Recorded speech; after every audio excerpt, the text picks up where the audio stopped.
పుండాకోర్ గానికి మా రేవంత్ రెడ్డి గురించి కానీ మా కాంగ్రెస్ పార్టీ గురించి కానీ మాట్లాడే అర్హత వానికి లేదు ఫస్ట్ ఆఫ్ ఆల్.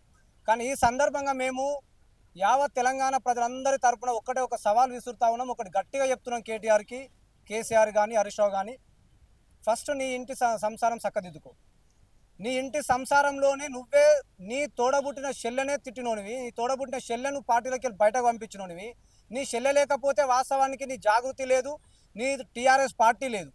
అసలు తోడబుట్టిన చెల్లెని బయట పంపించిన మూర్ఖునివి, నువ్వు సొంత చెల్లెకే విలువనోనివి, నువ్వు బయట ప్రజలకేం విలువిస్తావు?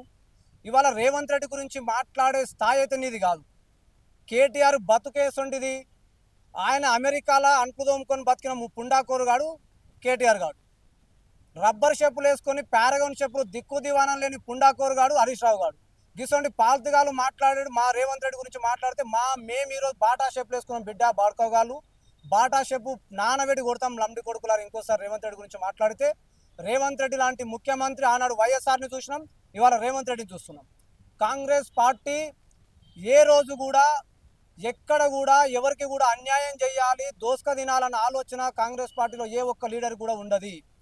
కింది స్థాయి నుంచి వచ్చినోడు, వాళ్ళ నాయన ఒక ఎమ్మెల్యే కాదు, వాళ్ళ అన్న ఒక ఎమ్మెల్యే కాదు, వాళ్ళ చెల్లె ఒక పార్టీ పెట్టలే. రేవంత్ రెడ్డి అనే వ్యక్తి వార్డు మెంబర్ స్థాయి నుండి వాళ్ళ ముఖ్యమంత్రి స్థాయికి ఎదిగిండు. ఈయన లెక్కల అమెరికాలో అంట్లు తోముకొని అయ్య పేరు చెప్పుకొని రాష్ట్రంలో అధికారంలోకి వచ్చినోడు కాదు రేవంత్ రెడ్డి. రేవంత్ రెడ్డి గురించి, రేవంత్ రెడ్డి స్థాయి గురించి మాట్లాడే స్థాయి అయితే ఈ కొడుకులకు లేదు. వాళ్ళు గంజాయి బాపతిగాలు కాబట్టి గట్లే గాడిద మాటలు మాట్లాడుతారు. ఆ గాడిద మాటలను మేమేం పట్టించుకోం. కానీ మా కాంగ్రెస్ పార్టీ కార్యకర్తలు మాత్రం సిద్ధంగా ఉన్నాం బిడ్డ. నువ్వు ఏడైనా సరే పబ్లిక్ మీటింగ్ పెడితే కాంగ్రెస్ పార్టీ ఏం చేసింది, టీఆర్ఎస్ పార్టీ ఏం చేసిందో మేము చెప్పడానికి రెడీగా ఉన్నాం. కోకాపేటలో భూములు ఏడికెళ్ళి వచ్చినాయి? నేరెళ్ళలా ఇసుక దందా చేసిన పుండాకోరు గాడు కేటీఆర్ గాడు నేరెళ్ళలా మాదిగోలను మాలోల మీదకి వెళ్ళి ఇసుక లారీలను తీసుకుపోయి సంపిపించి వాళ్ళను 3rd డిగ్రీ చేయించిన పుండాకోరు గాడు కేటీఆర్ గాడు ఇవాళ ఇసుకను కట్టుదిట్టం చేసి ఇసుకను బహిరంగంగా మార్కెట్లోకి తీసుకొచ్చి ఖచ్చితంగా రైతులకు ఖచ్చితంగా ఇల్లు నిర్మాణం చేసుకునే వాళ్ళకు ఇసుకను అందుబాటులో ఉంచింది రేవంత్ రెడ్డి ప్రభుత్వం. రేవంత్ రెడ్డికి ఆయన చదివిన చదువు కావచ్చు, ఆయన పెరిగిన వాతావరణం కావచ్చు, ఆయన పొలిటికల్ బ్యాక్గ్రౌండ్ కావచ్చు, ఆయన అర్హతలో ఆయన అనుభవంలో కేటీఆర్ కానీ హరీష్ రావు కానీ 5 పైసల మందం కూడా లేదు. మా రేవంత్ రెడ్డి అరికాలకు ఉన్నది, కేసీఆర్ కేటీఆర్ మోకాలకు లేదు. ఇంకా పుండాకూరగాల మాటలు ఏముంది? పుండాకూరగాలు కాబట్టి హీరోయిన్ల కాదంటే మేము కూడా ఏం తక్కువ తినలేదు తమ్మి, మీకన్నా ఎక్కువ చదివినాం.